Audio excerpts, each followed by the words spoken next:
Gang लेकर आने वाले होते हैं गैंगस्टर, वो अकेला आता था। मॉन्स्टर।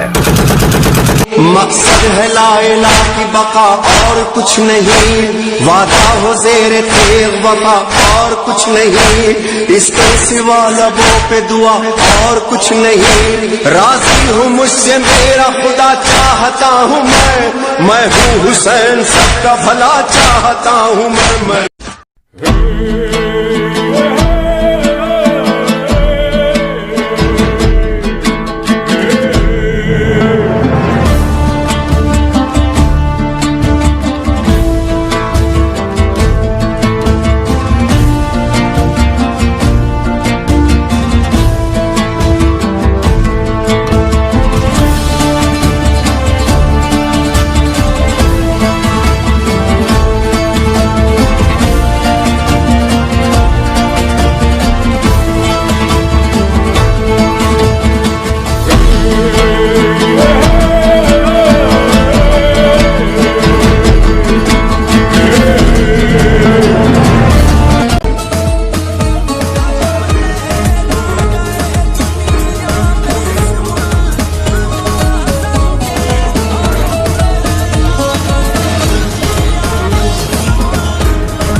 मकसद है ला इला की बका और कुछ नहीं, वादा हो ज़ेरे तेग वफा और कुछ नहीं, इसके सिवा लबों पे दुआ और कुछ नहीं। राजी हूँ मुझसे मेरा खुदा चाहता हूँ मैं।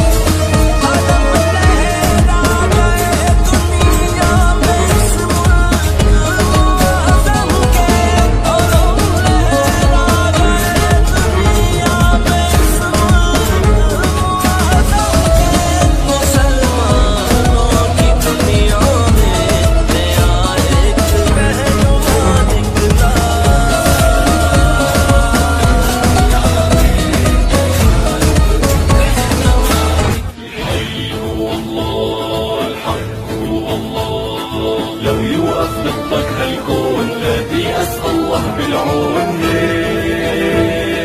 لو يوقف ضدك هالكون نادي أسأل الله بالعون.